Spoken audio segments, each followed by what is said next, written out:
존경하는 국민 여러분, 존경하는 금산국회의장님과 선배 국무위원 여러분, 이낙연 국무총리를 비롯한 국무위원 여러분, 원장대표 의장님입니다. 13년 만에 찾은 평양은 변화하고 있었습니다. 마지막 방문 때만 해도 회색이었던 도시는 어느새 색채를 입었습니다. 반미와 핵무장을 외치던 현수막이 사라진 거리에는 활기가 넘쳤습니다. 무엇보다 사람들이 변했습니다. 비핵화를 합의했다는 문재인 대통령의 연설에 우리 본부장의 문인 15만 평양 시민들은 환호로 응답했습니다. 그 환호는 이제는 핵 군사력이 아니라 비핵화로 국제사회의 일원이 되어 번영을 이루겠다는 의지의 표현이었습니다. 하지만 지금 대한민국 정치의 변화는 평양보다 느립니다. NLL 무력화, 일방적 무장해제, 위장 평화 공세, 정상회담 이후 다시금 이와 같은 말이 쏟아져 나오기 시작했습니다.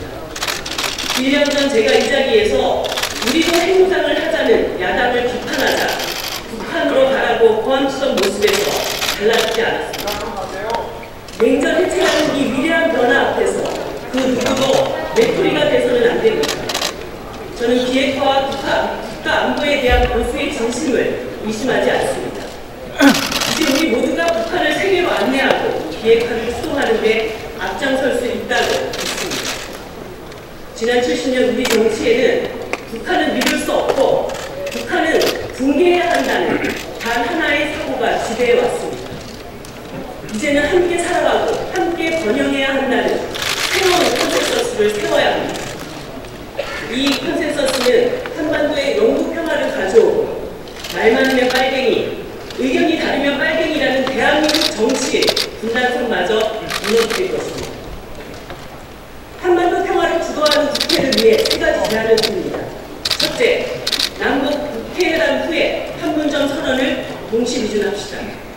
우리 국회 300명, 북측 최고인민회의 700명이 모두 한 자리에 모이기 어렵다면 각각 동수의 적정 인원이 참가하는 실속 있는 회담을 11월에 개최하여 판문점 선언과 평양 선언에 대한 지지를 세계에 호소합시다. 국회회담 후 연내 남북의회가 판문점 선언을 동시 비준한다면 한반도 평화와 번영은 양측의 국민 대표 기관에 의해 굳건해질 것입니다. 역사에 기록된 1차 남북 국회회담에 선배 동료 의원 여러분의 초당적 참여를 기대합니다. 둘째, 김정은 국무위원장의 서울 답방시 국회 연설을 추진합시다. 북한의 최고 지도자가 사상 최초로 대한민국 국회에서 연설하게 된다면 이는 그 무엇보다 강력한 비핵화 선언이자 한반도 평화의 중대한 결론일 것입니다. 김정은 대통령을 비롯해 많은 우방의 지도자들이 우리 국회에서 연설했습니다. 평양 시민 앞에 대한민국 대통령을 소개한 북한의 대담함에 우리도 허락할 수 있도록 국회의장님과 정부 측의 적극적 검토를 요구합니다. 셋째, 비핵화 평화 흐름에 맞도록 국방개혁 2.0을 재검토해야 합니다. 향후 5년 동안 270조 이상이 드는 국방개혁 2.0은 국회 위기가 극대화된 시절에 만들어진 것입니다. 국회 위기가 국회 시설을 직접 겨냥한 한국형 3층은 현재 시점에서는 재검토하는 것이 타당합니다. 첨예한 군사적 긴장 상태를 완화하고 전쟁 위험을 실질적으로 해소하기 위하여 공동으로 노력한다는 판문점 선언 2항에 부응해야 합니다. 장병복지, 지뢰 제거비 유해 발굴, 군첨단화 예산은 그대로 두더라도 단계적 인식을 명시한 판문점 선언 3항에 근거하여 국방개혁의 플랜 B가 준비되어야 합니다. 존경하는 국민 여러분, 선배 국무위원 여러분, 역사적인 3차 남북정상회담을 마치고 당국 대표단이 서울로 향하는 그 시각, 국회는 인산분리법과 규제개혁 법안을 통과시켰습니다. 한반도는 거침없이 냉전 해체를 향해 달려가고 있지만 민생 경제는 그 속도를 따라잡지 못하고 심지어 뒷걸음질 치고 있습니다. 지난 1년 동안 정부는 과감한 적폐청산으로 국민에게 통쾌함을 안겼고 국가폭력의 피해자를 보듬어 감동도 주었습니다. 하지만 이 대담함이 경제 앞에서, 아니 경제 기득권 앞에서 멈췄습니다. 기득권 집단이 소득주도 성장을 흔들자 정부는 함께 흔들고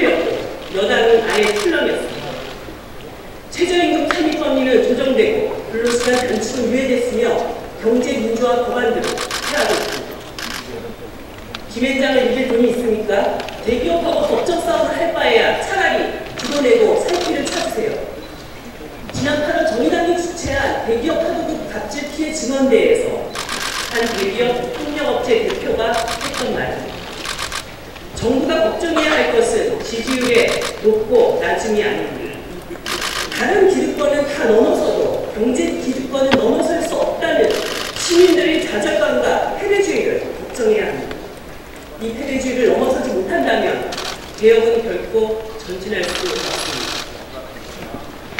지금 기득권 세력은 몇 가지 통계 자료를 들먹이며 저임금 노동자와 자영업자 간의 싸움을 부추기고 있습니다. 최저임금으로 고용률이 하락했다. 최저임금으로 자영업이 무너져 내렸다. 급기야 최저임금으로 사람이 죽었다는 가짜뉴스마저 등장시켰습니다. 원래 변화를 거부하는 기득권 집단의 백내시는 약자들이 완전한 평등을 달성했을 때가 아니라 그럴 가능성을 얻었을 때 터져나옵니다. 언론, 학자, 심지어 1인 미디어까지 동원된 대한민국 경제 기득권의 백내시는 전방위적입니다. 최저임금으로도 모자라서 최저임금 아래에 또 다른 최저임금을 만들어 3등 국민, 4등 국민으로 나누게 하고 온갖 예외를 두어 강심한 노동을 유지하게 하고 있습니다. 여기에 경제 관료들까지 장단을 맞추고 있습니다. 결국 기득권 집단은 백내시를 통해 2년 전에 당신이 들었던 촛불은 혁명이 아니다. 세상은 바뀌지 않았다고 말하고 있습니다. 그러나 대한민국은 과거로 돌아갈 수 없습니다.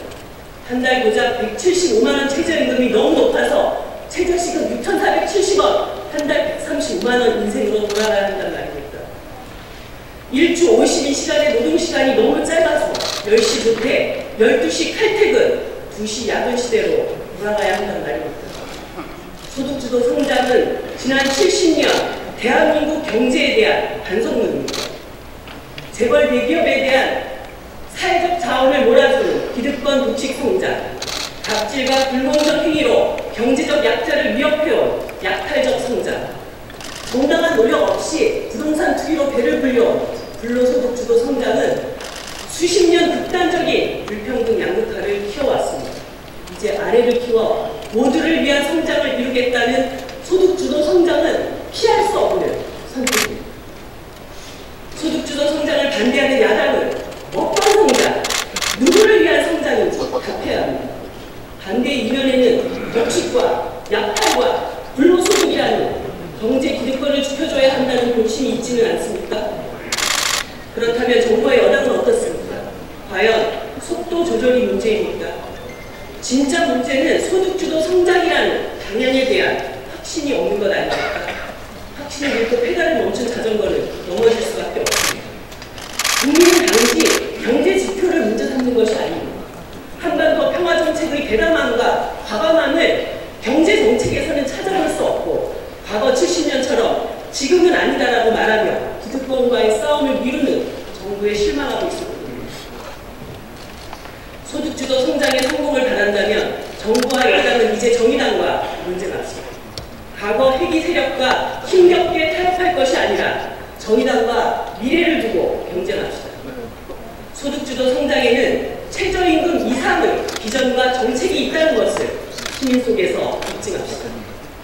정의당은 책임있는 경쟁을 위해 소득주도 성장의 성공을 위한 4대 원칙을 제시합니다. 첫째, 땅과 땅의 대결의 승자는 땅이어야 합니다. 대한민국 불평등의 근원에 땅의 불평등이 있습니다. 대학생과 주부들까지 알바비와 쌈짓돈을 들고 갭 투자에 나서고 있습니다. 지금 땅 투자들을 추격하지 않으면 영원히 격차를 줄이지 못한다는 불안감이 그들을 투기 강풍으로 떠밀고 있습니다. 땅을 이기는 부동산 공화국은 망국으로 가는 지금입니다. 돌이켜보면 70년 전 정부 수립 당시 대한민국은 경자 유전의 원칙으로 농지개혁을 단행하여 근대화 산업화의 기반을 이루었습니다. 이제 거자 유택의 원칙으로 부동산을 개혁하고 불평등을 넘어선 발전의 길을 닦아야 합니다. 1가구 1주택을 정책의 기본 원칙으로 세우고 땅의 승리를 이뤄야 합니다. 투기 목적의 추가적 주택 보유는 더 이상 기회가 아니라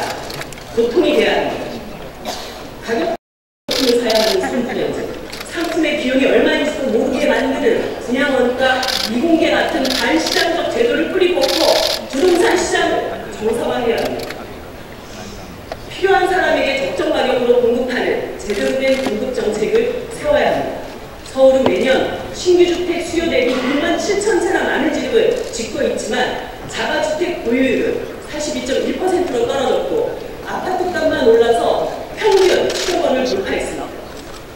공급이 땅 모자들의 책임을 이어지는 이 고리를 끊지 못하는 한 아무리 집을 지어도 밑빠진 독에 물들습니다. 이제 공급 정책의 방향을 바꿔야 합니다. 투기붐을 일으키는 대신 투기붐을 일으키는 그린벨트 해제 대신 공공형 사회주택을 공급하고 전월세 상한제와 계약갱신 청구권을 도입하여 집 없는 서민의 안정적 주거를 보장하는 시급한 과제부터 해결해야 합니다. 존경하는 선배 국무위원 여러분, 국무위원 여러분, 감히 묻습니다. 우리는 과연 부동산 문제에서 떳떳합니까? 청와대 참모진과 장관급 공직자의 35%가 다주택자입니다. 여기 계신 국회의원 119명이 다주택자이며 74명은 강남 3구에 집이 있습니다. 국민의 3.4%만이 강남에 살지만 국회의원의 24.6%가 강남에 주를 갖고 있습니다. 누가 뭐래도 이 자리에 있는 장관, 국회의원들 다수가 국민의 눈으로는 부동산 기득권의 일원입니다. 이런 상황에서 국민이 정책 결정권자의 주장을 신뢰할 수 있겠습니까? 자발적 1주택을 실천해서 우리 안의 기득권부터 해체해야 합니다. 작년 12월 문재인 대통령께서 집을 팔아 2주택자에서 1주택자가 되었습니다. 국회와 정부 성원은 자발적 1주택은 그 어떤 정책보다 가장 확실한 부동산 수행의 시그널이 될 것입니다. 둘째, 확장적 재정 정책으로 전환하고 강력한 사회 안정망을 구축해야 합니다. 소득주도 성장은 확장적 재정 정책과 같은 말입니다. 이제 재정의 목적은 세수 대비 균형이 아니라 신인의 필요가 되어야만 합니다. 우리가 부끄러워야 할 것은 실업급여가 아닙니다. 자기 입속만 차리다 경영에 실패한 기업에 수천억씩 제공했던 구제금융이며 50조 원을 날려버린 자원외교입니다. 시장 밖으로 밀려난 가난한 시민들에게 돈을 푸는 것은 포퓰리즘이 아니라 국가의 책무입니다. 하지만 9.7% 증가한 정부의 2019년 예산은 추가 세입분을 반영하는 추가적 부담이 없습니다. 확장적 재정정책이라 할 수 없습니다. 더 과감하게 고통받는 아이를 향해서 예정을 풀어야 합니다. 실직과 동시에 생계수단을 성취하는 청년과 비정규직 자영업자를 위해 실업보조부터 실시합시다. 기초생활보장제의 부양 의무제를 전면 폐지하고 병원비 연간 100만원 상한제를 실시하여 OECD 최고 수준인 의료비 부담률을 낮춰야 합니다. 복지국가로의 전환을 위해 이제 복지 증세를 시작해야 합니다. 제대로 쓰이기만 하면 국민들은 얼마든지 세금을 더 낼 수 있다고 한지 오래입니다. 비단 사용자만이 아니라 소득 상위에 속하는 노동자들의 의견도 다르지 않습니다. 경제사회노동위원회는 그 미상에 맞게 복지 증세에 대한 논의에 착수해 주시길 요청드립니다. 복지 증세에 대한 노사정 합의는 복지국가 대한민국으로 가는 디딤돌이 될 것입니다. 셋째, 통계와의 전쟁이 아니라 갑질과의 전쟁을 시작해야 합니다. 지금 기득권 집단은 모든 자원을 총동원하여 통계와의 전쟁을 벌이고 있습니다. 이 전쟁은 불평등, 양극화라는 우리 사회 공통의 적과 싸우는 전쟁이 아닙니다. 불평등, 양극화로 가장 고통받는 을간의 싸움판을 벌여놓고 기득권 세력의 갑질을 은폐하는 도구로 쓰고 있습니다. 이제 통계와의 전쟁이 아니라 갑질과의 전쟁을 시작해야 합니다. 하루아침에 300만원 월세가 1200만원으로 오른 궁중족발이 모든 자영업자의 미래이고 물벼락 갑질이 CEO의 일상이 된 나라에는 경제적 약자가 설 자리가 없습니다. 기득권이 독식한 경제 권력은 분산시키고 불법과 탈법을 근절해야 약자들도 내일을 꿈꾸게 될 것입니다. 비정상적인 임금부터 바로 잡읍시다. 과연 시급 7,530원 최저임금이 그렇게 높습니까? 그렇다면 상위 1%의 임금이 하위 30% 임금 전체와 맞먹고 온갖 갑질로 기업 가치를 떨어뜨리도록 연봉 58억 원, 시급 607만 원을 받아가는 한진그룹 조영원 회장의 임금은 어떻게 이해합니까? 최고임금제를 도입하고 비정상은 바로잡고 기업 내 임금 격차는 해소해야 합니다. 노동이사제를 민간 기업에도 실시하여 노동자의 경영 참가를 보장하며 초과이익 공유제로 하청도, 원청과 함께 만든 이익을 함께 나눠야 합니다. 경영관서, 보복, 탈법 등 모든 부당 행위에 징벌적 손해배상을 확대하고 특히 기술 편취에는 10배를 적용해 원청과 대기업이 다시는 갑질에 손을 댈 수 없도록 해야 합니다. 넷째, 소득주도 성장에서 노동주도 성장으로의 진화를 기획해야 합니다. 국제노동기구 ILO는 사회 전위의 실현 조건이 좋은 노동이라고 말합니다. 저임금, 장시간, 고용 불안에 시달리는 대한민국 노동을 좋은 노동으로 바꿀 때 소득주도 성장은 성공하고 노동주도 성장은 진화할 것입니다. 포스코에 사상 첫 노조가 생기고 노조 파괴를 자행한 삼성 관계자들이 대거 기소됐습니다. 무노조는 더 이상 기업 경영 전략이 아닙니다. 그것은 헌법과 노동자의 인간성을 파괴하는 불법 행위일 뿐입니다. 노조할 권리가 제대로 세워질 때 좋은 노동은 가능합니다. ILO 협약 기준과 산별교섭 제도화로 노동 약자들의 노조 결성을 도와야 합니다. 나아가 전체 취업자의 25%가 자영업인 현실을 감안할 때 그들의 단체 결성과 교섭권도 보장해야 합니다. 일본에서는 편의점 업체 가맹점주의 교섭권이 인정된 사례가 있고 프랑스에서는 교섭이 의무화되어 있습니다. 좋은 노동은 차별의 관계가 없어야 합니다. 5인 미만 사업장 노동자의 75%가 비정규직이며 이들에게는 연차 휴가도 연장 수당도 없습니다. 근로기준법 밖의 가장 열악한 노동자를 보호하기 위해 5인 미만 사업장 등기법 적용 제외를 철폐해야 합니다. 또 지난 대선에서 문재인, 유승민, 심상정 후보가 함께 공약한 비정규직 사용사유 제한 제도를 시급히 입법하여 비정규직 단가 민생을 끝내야 합니다. 존경하는 국민 여러분, 존경하는 선배 동료 의원 여러분, 20대 국회는 30년 만에 찾아온 선거제도 개혁의 골든타임이자 마지막 기회입니다.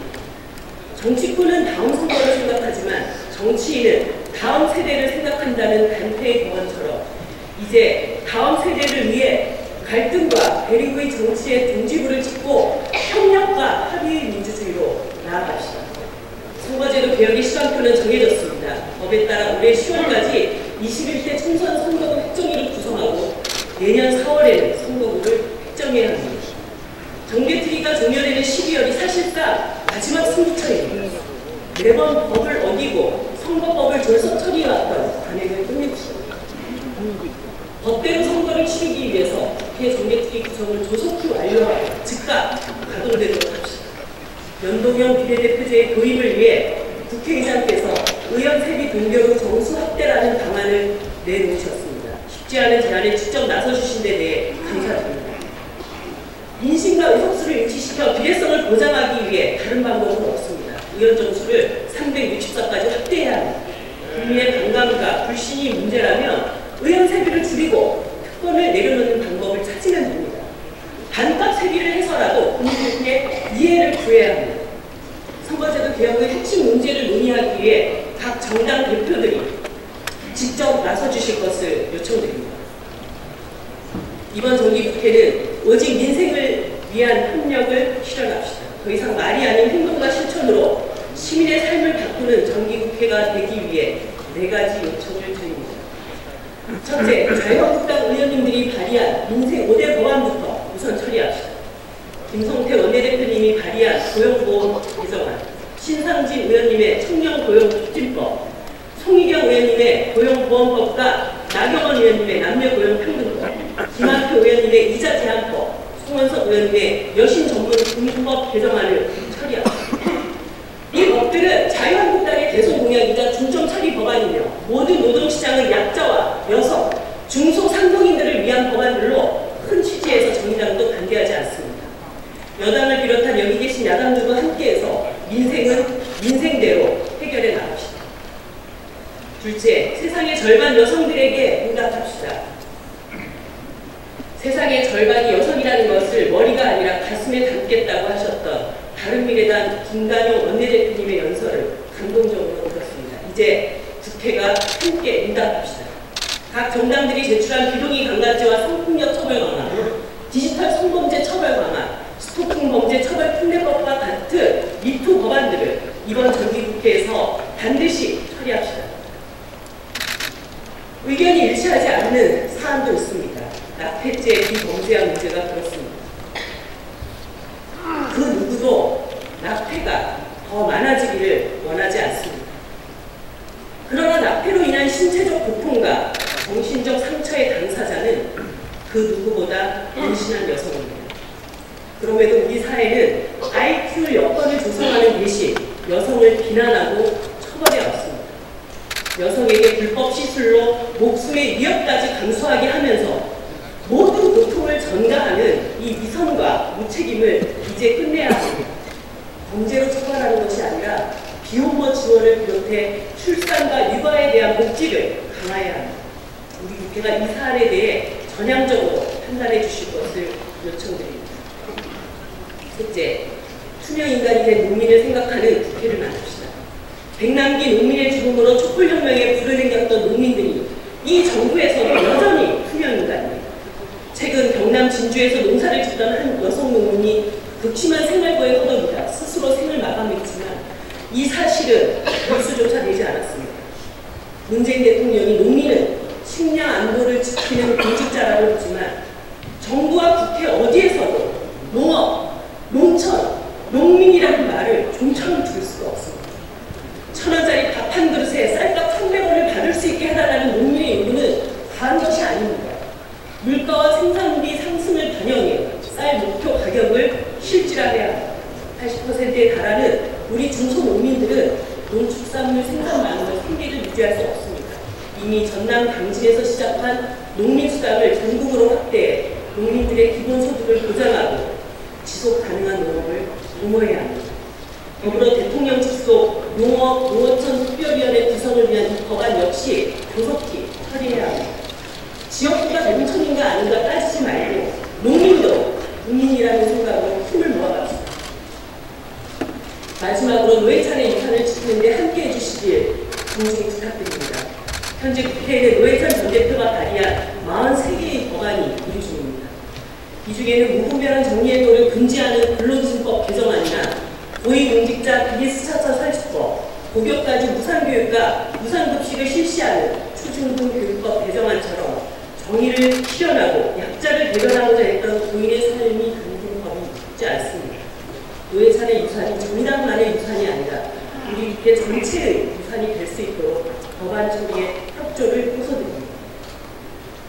존경하는 선배 동료 의원 여러분, 사법농단의 전모가 드러나면서 국민을 경악해 하고 있습니다. 하지만 편파적 무더기 영장기각으로 법원의 발목 잡기가 계속되고 있습니다. 결국 가담 법관들의 재판은 방탄 재판이 될 우려가 커졌고 조직적 범죄로서의 유죄 판결 또한 가능성이 낮아졌습니다. 재판 업무에서 배제 조치되어 사법부 스스로가 그 심각성을 인정한 이민걸 판사, 이규진 판사, 김민수 판사, 박상원 판사, 정다주 판사, 여기에 통상임금 전원합의체 공개 변론이 있기 전 청와대를 방문한 것이 드러난 권순일 대법관, 이들은 이미 드러난 행위만으로도 심판받아 마땅합니다. 헌법상 재판의 독립과 공정한 재판을 받을 국민의 기본권을 침해했습니다. 단지 법관 1인의 일탈이 아닌 조직적 재판 거래와 개입, 그야말로 사법농단입니다. 이들에게 더 이상 공정한 판결을 기대할 수 없다는 점에서 일시적 배제가 아닌 영구히 배제하는 방안이 강구돼야 합니다. 관용의 여지가 없습니다. 그럼에도 현행 법관 징계법상 징계 최고 수위는 정직 처분뿐이고 그 기간도 최장 1년에 불과합니다. 그 이후 재판정으로 다시 복귀하게 될 것입니다. 왜 국민들이 다시 그들의 판결을 받아야 합니까? 그것은 정의가 아닙니다. 따라서 국민의 대표기관인 국회가 헌법 65조에 따라 탄핵 절차에 들어갈 것을 제안드립니다. 그래야 위에서 시키는 대로 했을 뿐이라는 변명이 더 이상 면죄부가 되지 않을 것이며 공정한 재판을 받을 수 있는 국민의 기본권 또한 지켜줄 것입니다. 존경하는 국민 여러분, 존경하는 문희상 국회의장님과 선배 국무위원 여러분, 이낙연 국무총리를 비롯한 국무위원 여러분, 지난 7월 23일 고 노회찬 원내대표가 우리 곁을 떠났습니다. 어떤 말로도 표현할 수 없는 정의당의 슬픔을 이 자리에 계신 여러분과 국민들께서 위로해 주셨고 고인의 떠나는 길을 지켜주셨습니다. 또한 선배 동료의원 여러분께서 노회찬 대표의 마지막 법안이었던 국회 특수활동비 폐지에 뜻을 모아 정치개혁의 길에도 함께 해주셨습니다. 이 자리를 빌려 진심으로 감사드립니다. 이제 정의당의 이념은 6411번 버스를 타는 투명인간입니다. 이제 정의당의 좌표는 그들의 냄새를 맡을 수 있고 손을 잡을 수 있는 곳이 될 것입니다. 그 이념과 좌표에 따라 정의당은 의뢰 연대를 주도하겠습니다. 2015년 비정규직의 정당이 되겠다고 선언한 정의당은 중소상공인의 정당으로 한 걸음 더 나아가겠습니다. 가부의 행포에 짓는 의뢰 권리를 지키고 약자의 공동체가 기득권의 카르텔에 무너지지 않도록 언제나 함께하겠습니다. 당은 당당히 나아가라는 뜻을 이어 2020년 제1야당을 향해 나아갈 것입니다. 내년 4월 재보궐선거는 정의당의 그 첫걸음이 될 것입니다. 창원 성사는 정의당의 그저 대한민국의 한 지명이 아닙니다. 정의당에는 고인의 마지막 숨결이 담겨있는 더없이 아픈 곳이며 숙명을 마주한 곳입니다. 모든 진보개혁 세력의 힘을 모아 승리하겠습니다. 권력도 돈도 없는 평범한 시민들이 정치의 주역이 되어야 한다는 노회찬의 큰 뜻은 우리 헌법의 약속과 민주주의의 오랜 미산이며 정의당과 진보정치를 집권의 길로 이끌 길자리입니다. 그 길로 뚜벅뚜벅 전진할 것입니다. 감사합니다.